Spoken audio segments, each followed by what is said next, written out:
If you spend enough time on this side of YouTube, you probably know about how cities across the US and Canada ripped out their streetcar systems in the 1930s, 40s, and 50s, leaving most of them with no form of rail transit to this day. Seattle was one particularly infamous example.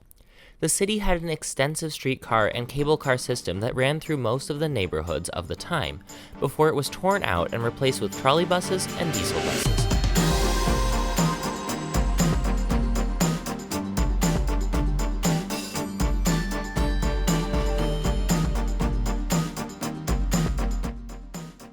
The tide started to turn in the 2000s, when the city began construction of the South Lake Union Line, a modern streetcar running 1.3 miles between downtown Seattle's West Lake Station and the quickly growing neighborhood of South Lake Union. The line opened in 2007 and was joined by a sibling in First Hill in 2016. Seattle's streetcar renaissance happened for a few reasons. First, the city wanted to provide developers with an incentive, which is unfortunately the reason behind a lot of modern streetcar projects. However, it's not all bad. The First Hill Line has been successful and sees decently high ridership numbers. And until very recently, the city had fairly concrete plans to build out a Center City Connector line, one that would link the two lines together and provide streetcar service through busy downtown Seattle along First Avenue. However, the tides have now started to turn once again. The Center City Connector, once praised as an efficient way to link the two lines and provide higher capacity transit service through downtown, is now dead in the water, with the City Council being unwilling to fund its higher price tag. To make matters worse for the streetcar system, the South Lake Union Line's ridership is struggling.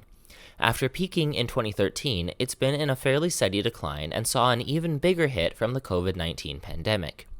Today, the South Lake Union Line sees just a handful of daily riders, which has led to the latest development in Seattle's streetcar saga.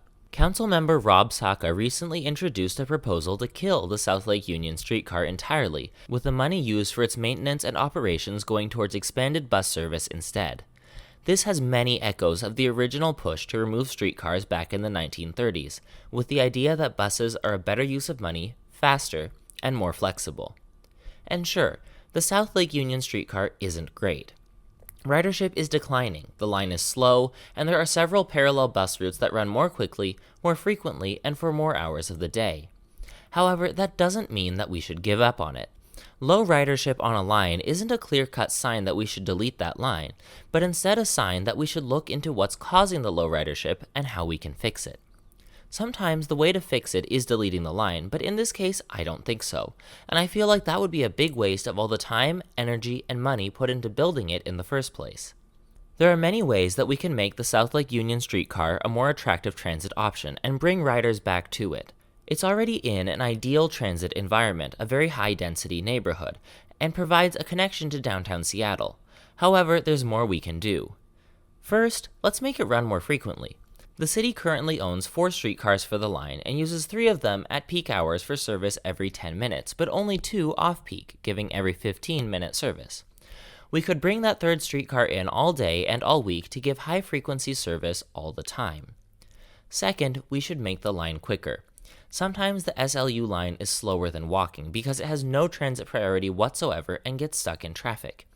Adding something as simple as painted bus and streetcar lanes for more of the alignment would be helpful, and could give the line a much-needed speed boost.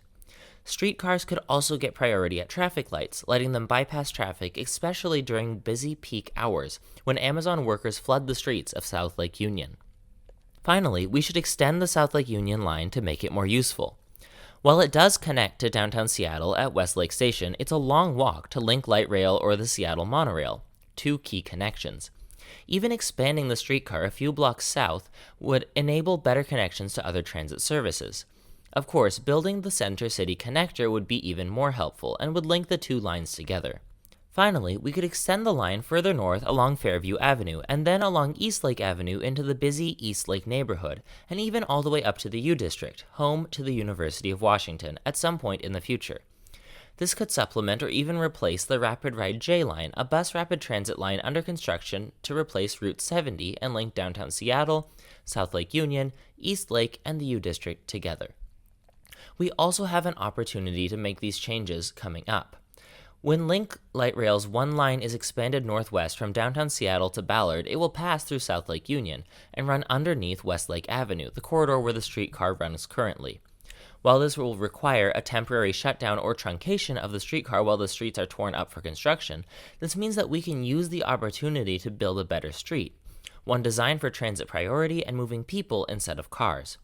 This is the perfect opportunity to combine two rail projects together and create an even better transit system for South Lake Union. We can't be repeating the mistakes we made 80 years ago with streetcars. Just because a line isn't busy doesn't mean that we need to tear it out. We need to understand why low ridership happens and what we can do to fix it instead of giving up entirely when things get rough. And with that new understanding, we can take action to improve our transit and make things better for everyone. While Rob Saka is on the right track by saying there's something wrong with the streetcar, tearing it out is exactly the opposite of what we should be doing. Ultimately, the Seattle City Council voted 5-3 to keep the South Lake Union Line in operation for now. However, its future remains uncertain, especially given the council's refusal to fund the Center City Connector, one of the strongest options for maintaining and expanding ridership on the line and making it a more useful and used link between downtown Seattle and South Lake Union. And as we know from the past, once you tear out a streetcar, it's really hard to put it back in. Let's not start that whole cycle again.